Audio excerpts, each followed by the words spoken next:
Hindi ka dyan. Bakit? Wala yung office namin. Yan. Yan.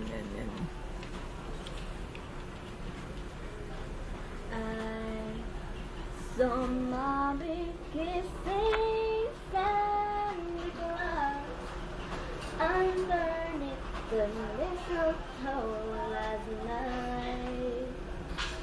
She didn't see me creep down the stairs to have a peek. She thought that I was tucked up in my bedroom fast asleep. Then